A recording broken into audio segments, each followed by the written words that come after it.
Okay, this is a short chapter, but it has also it is not that much important, but yet it has importance in thermodynamics course. The reason being,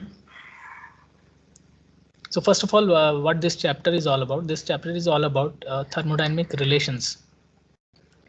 It means uh, you have ideal gas laws. So you have a relation between pressure, volume, temperature. Right? We have a certain relation. PV is equal to MRT or all sorts of things. So there is a relation which dictates between pressure, volume, and temperature. But so far we did not find any relation between entropy and enthalpy and internal energy with that of pressure, volume, and temperature. Okay, not a and no such explicit relation we have talked about. Uh, in all of these. Okay. One more reason to read this particular chapter is so far we are uh, entirely dependent on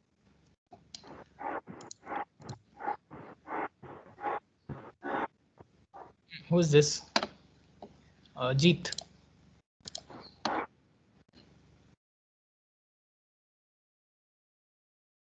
Okay, we are entirely dependent on uh, our property table.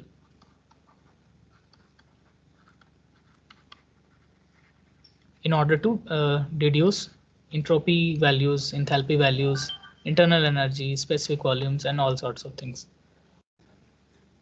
But this is not the case because the property table must have been initially thought. I mean, it has been prepared in certain fashion, right?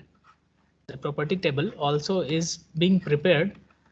Uh, the values came from somewhere, right?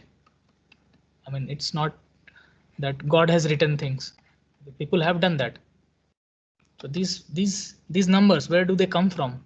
So in this particular chapter, we will try to seek those numbers. Where these numbers will come from is from certain thermodynamic relations, such as the most famous is Maxwell.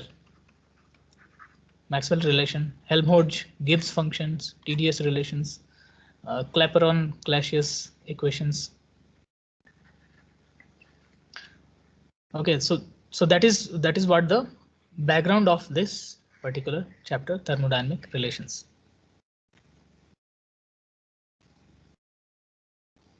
We'll also talk about in the later part general relation for U, du, dh, ds, cv, and cp.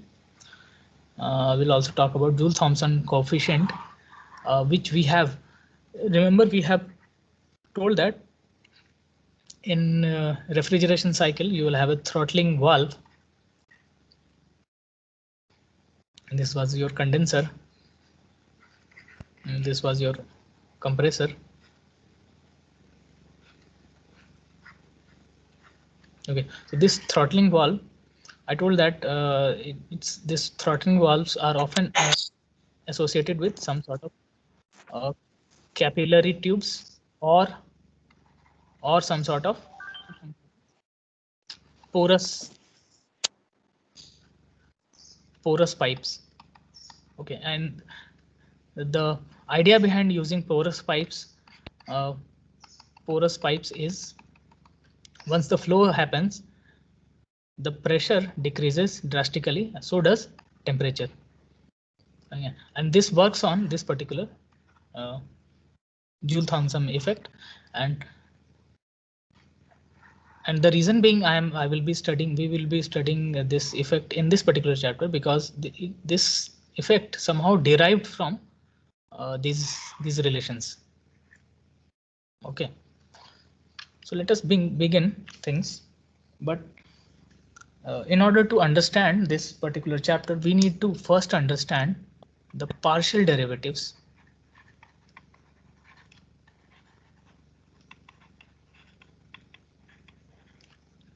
First. Okay, so partial derivatives, what does they mean by, what do we mean by partial derivative? So can somebody state?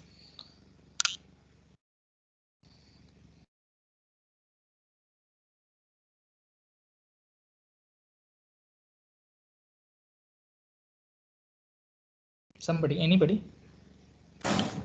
Sir, deriving any multivariable equation with respect to one single variable.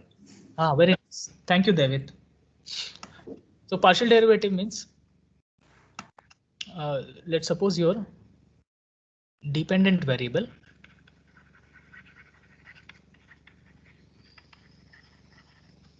let's suppose this is temperature, and this temperature is a function of multivariables. Definitely multi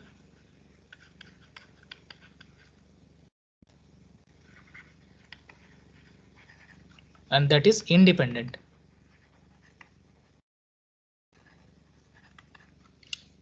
Let's suppose it has x comma y. So t is a function of x and y both. Okay. Now I want to if I want to calculate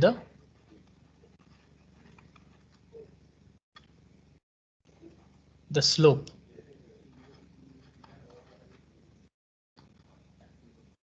How do I go about it? So let me put it this way. Let's suppose this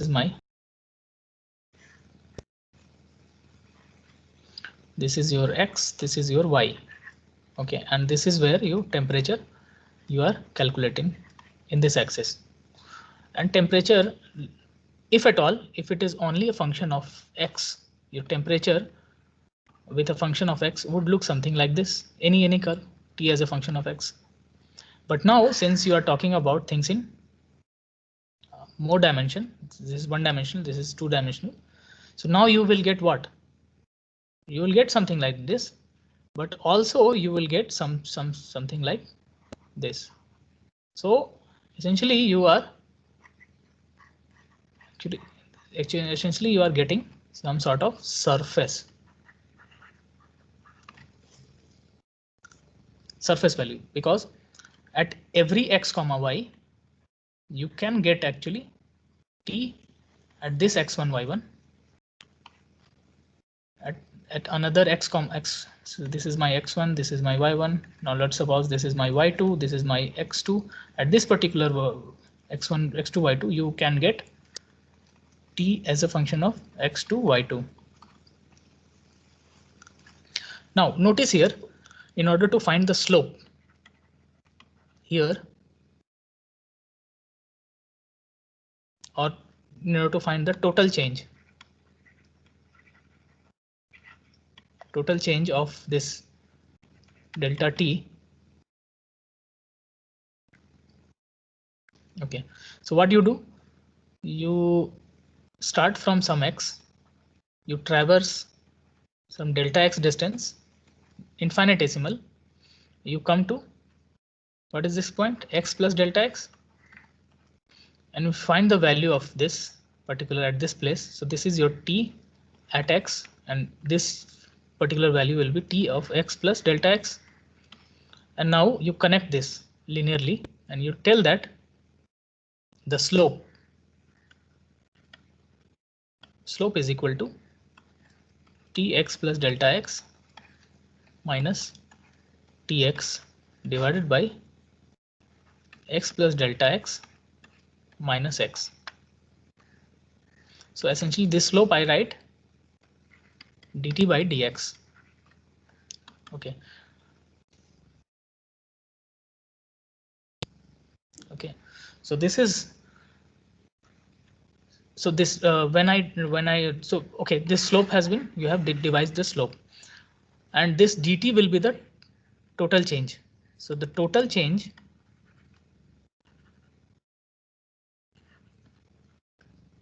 so why I'm doing this actually, let me give you an overview why I'm doing this. Maybe this would be slightly out of context, but let me connect these things why I'm doing this. Let's suppose I have some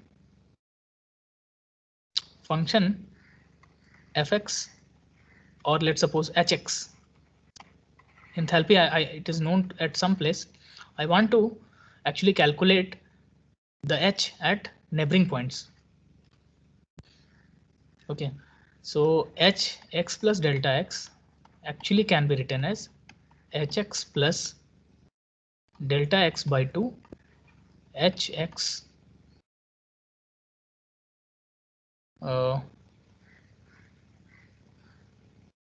sorry, plus delta x by 2 whole square hx. Am I let me go back and check. Oh, yes, you can do it in infinite series. So basically you can actually get your function value at your neighboring point with the help of known values and with the advancement, how much advancement you are going, and this series is called Taylor series. Okay, you'll get to know these things in mathematics, but the only thing you should keep in mind is you can actually estimate your values once you know a value at particular point by this particular expansion series. You can actually deduce the value at neighboring point. The same thing I will try to catch things over here in not only 2 dimension but in 3 dimension as well.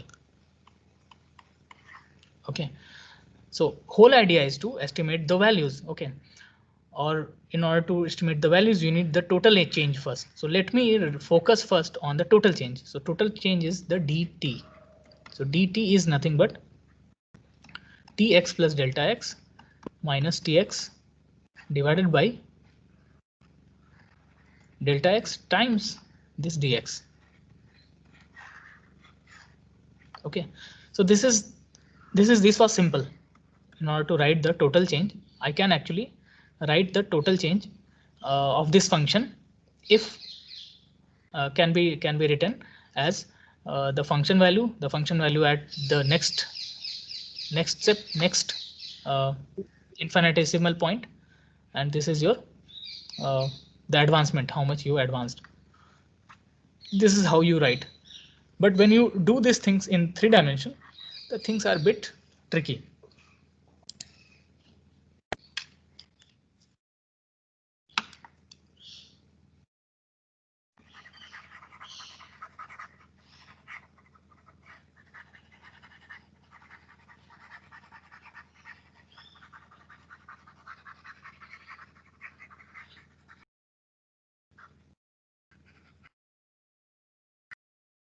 Okay.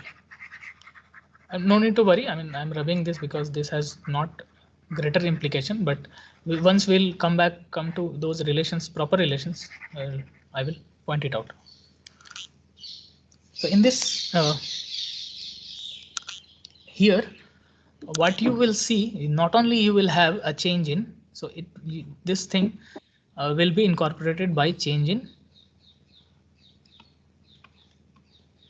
x as well as change in y. Okay.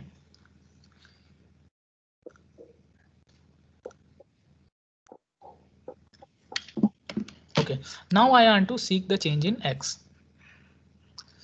So idea behind this is, since I am only looking the change in delta x, I'm keeping this delta y constant. So that is why this partial derivative thing come into picture.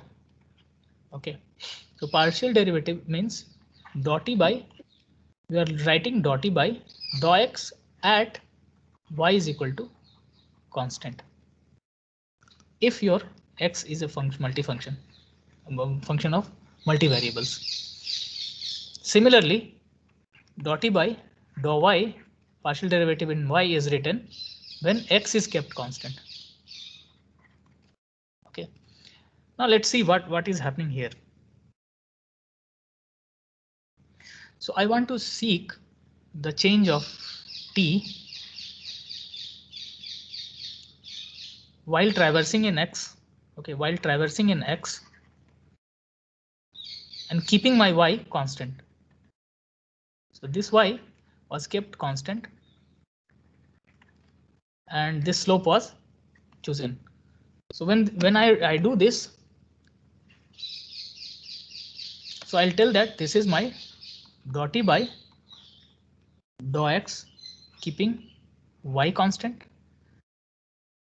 And I can write that things in terms of t as a function of x plus delta x after value. So this is x plus delta x. I'm traversing delta x. And this value minus this value. So tx value divided by x plus delta x minus x. And I'm taking my limit delta x tends to 0. So why this limit thing come? Unless I will keep this limit tends to 0 means very small value, I cannot tell that this value, this ratio will approach towards the slope of this line. Okay, the slope. So slope only when I will tell that this dt by d. So essentially it will be some change, some dt by dx. Okay, something, some change in t divided by ratio of some change in x. It will be something like this. But this is a kind of calculus guideline, not guideline. You can say it's mathematically we tell that it approaches, this ratio approaches towards slope of that line, at x. I mean initial, this x. So basically the function goes like this. Okay, and I will traverse delta x. I will find some. So this is your tx. This is your tx plus delta x. So when I keep my delta x very small, this line approaches left and left, and the moment I'll tell that this is actually slope at tx. This is actually a slope at at x. Basically, it approaches towards slope at x when I approach this delta x to 0. Physically, did you guys intuitively will able to आप लोगों ने, you guys are able to understand this, why this line when approaches left, it will be essentially a slope of this line, slope of this curve at t is equal to, sorry, at x is equal to this. So this thing you might have understood in your 11th and 12th as well. Okay, this is how the concept of slope came. Any doubt? Because this is important, not in terms of thermodynamics, but in terms of every other courses as well. Slope. Okay, now the slope, I will tell that this slope will be written as dt by dx. Okay, if it is single variable. Okay, what if it is multivariable? Then I will keep things in partial terms, dot t by dot x. If it is multivariable, that is all. So this is essentially a slope. Okay, when you are traversing forward in x but keeping your y constant. And this is how you write things. Okay. Now I am interested in total change. So I'm interested in total change. How much total change I get when my function was multivariable. So if it was single variable, the total change was simple. What? dt by dx times dx or delta x. This was your total change, isn't it? But when this is multivariable, things slightly different. So let's keep this thing in our hand. Okay, now the total change actually be written as t actually will be a function of what? X and y. So I can write that dt is change in t, total change in t is basically x plus delta x, comma y plus delta x, y plus delta y, minus t x comma y. Right. So total change, how can I calculate? So this is in one sense. In y also, I do the same thing. So I'll tell that, let's suppose this, I go to y. I'll keep my x constant this time, and I'll do the same thing. So I'll get dou t by dou y at x constant x, limit delta y tends to 0, t y plus delta y minus ty divided by y plus delta y minus y. Obviously it will be cancelled, these things will be cancelled, but we'll take care later. Okay, but in reality I'm interested in this quantity. Okay, now what I will do, I will add and subtract this quantity. Let me do some manipulation. Adding and subtracting t x comma y plus delta y. I mean, from my side I am doing it, and it has a within a minute you will see that it has a good implication over this particular derivation. Okay, so I'm adding and subtracting x comma y plus delta y. Okay, let me go to the next page and let me rewrite that again. So total change. So total change. Sorry, total change. I will try to tell that total change with this partial. Sorry, inverted nebula or del. Okay. Total change in t is equal to this thing is again. Let me write that. So t x plus delta x, y plus delta y minus t x comma y. Okay, I'm adding t x comma y plus delta y. I'm subtracting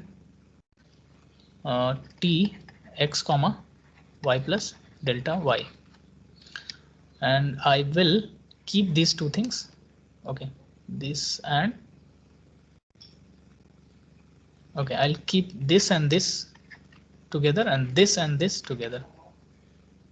Okay, so these two ticks I will take aside. So x plus delta x, y plus delta y minus t x comma y plus delta y plus t x plus x comma y plus delta y. Please mute yourself. Minus t x comma y. This is your del t. Now divided by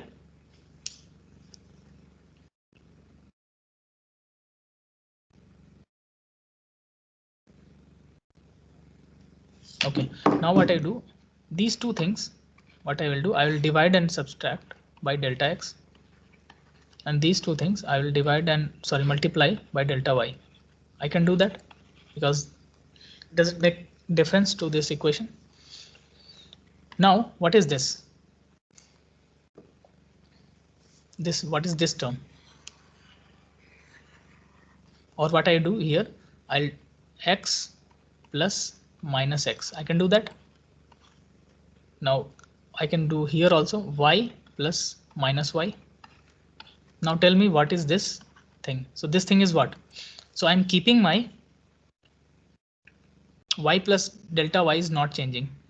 The only changing thing is x. It is traversing in delta x. So this quantity is dou t by dou x at constant y, right? And what is that constant y? At some constant y, isn't it? Times delta x plus what is this particular thing? So I'm traversing in y, right? I'm keeping my x constant. So this is nothing but dou t by dou y at constant x times delta y. Yes. Now this is a very strong relation. So this is also called total derivative of a total derivative of any function, of any multivariable function.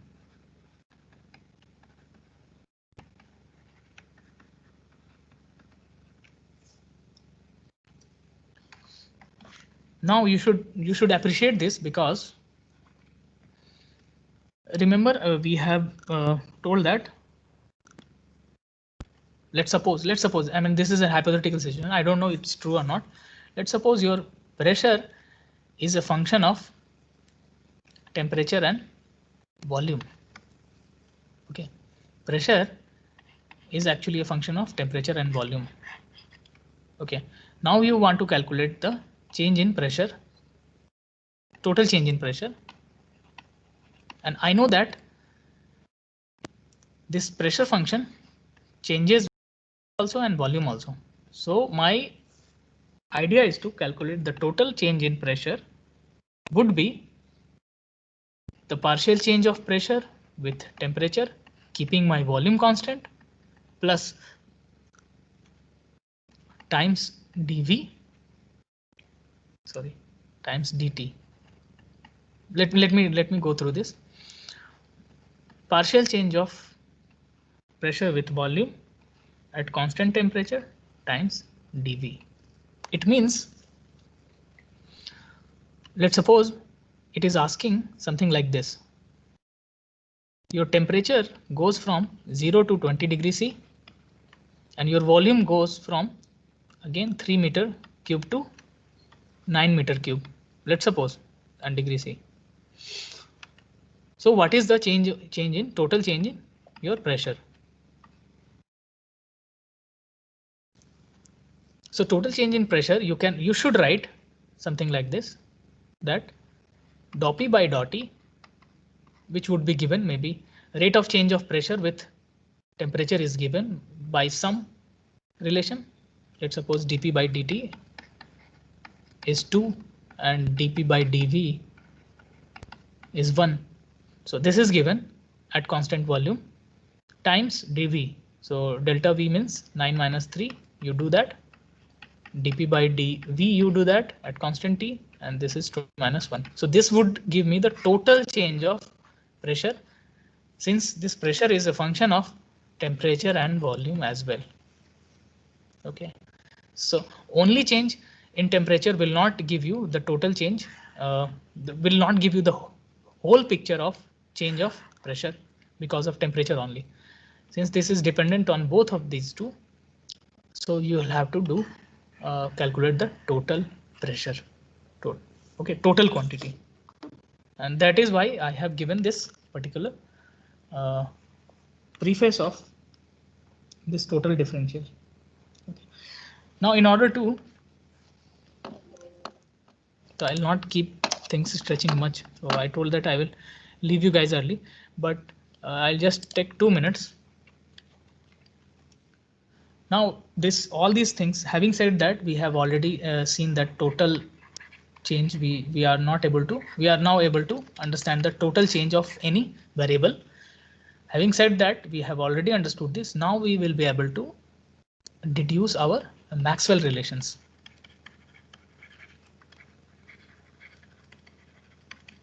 In the subsequent class.